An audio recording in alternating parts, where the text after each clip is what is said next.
எல்லாருக்கும் வணக்கம். இன்னைக்கு நம்ம ஒரு முக்கியமான விஷயத்தை பற்றி பேச போகிறோம். கோல்டு ரேட் இப்போ தான் பார்த்தா எல்லாருக்கும் ஷாக்காக இருக்கும். ஏன்னா தினமும் ஒரு புது உயரத்தை தொட்டு இருக்கு. இதை பார்த்து நிறைய பேர் பயந்து போய் இன்னுமே ரேட் ஏறிடும்னு நினச்சி இப்போ கோல்டு வாங்க ஆரம்பிச்சிருக்காங்க. ஆனால் இப்போ கோல்டு வாங்குறது உங்கள் ஃப்யூச்சருக்கு சேஃபா இல்லை இது ஒரு தப்பான முடிவா? அதை பற்றி தான் இன்னைக்கு நம்ம டீட்டெயிலாக இந்த வீடியோவில் பார்க்க போகிறோம்.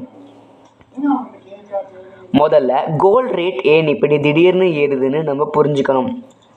இதுக்கு முக்கியமான காரணம் குளோபல் பாலிடிக்ஸ்.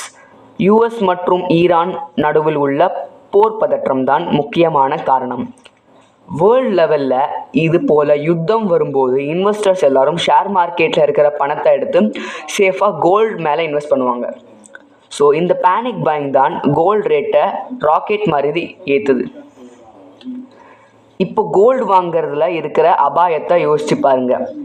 கோல்டு இப்போது ஹை லெவல் ப்ரைஸில் இருக்குது. வார் டென்ஷன் கொஞ்சம் குறைஞ்சாலும் இல்லை குளோபல் மார்க்கெட்டில் சின்ன மாற்றம் வந்தாலும் கோல்டு ரேட் திடீர்னு அதிரடியாக குறையும். ஹை ப்ரைஸில் இருக்கும்போது வாங்கிட்டு அப்புறம் ப்ரைஸ் குறையும் போது உங்கள் இன்வெஸ்ட்மெண்ட் பெரிய லாஸ் ஆகிடும். ஸோ எல்லோரும் புரிஞ்சுக்கோங்க, கோல்டு எப்போவுமே ரேட் கம்மியாக இருக்கும்போது வாங்கினா தான் நம்மளுக்கு லாபம். ஸோ அதனால் என்னோட வேண்டுகோள் என்னடா, அவசரப்பட்டு FOMO ஃபியர் ஆஃப் மிஸ்ஸிங் அவுட்குள்ளே சிக்கிடாதீங்க. மார்க்கெட் இப்போ ரொம்ப அன்ஸ்டேபிளாக இருக்குது. கொஞ்சம் பொறுமையாக இருங்க. மார்க்கெட் ஸ்டெபிளைஸ் ஆகிற வரைக்கும் வெயிட் பண்ணுங்கள். உங்கள் கஷ்டப்பட்ட பணத்தை இப்போ ஹை ப்ரைஸில் கொட்டி loss ஆகிடாதீங்க. Be a smart and safe investor. Thank you.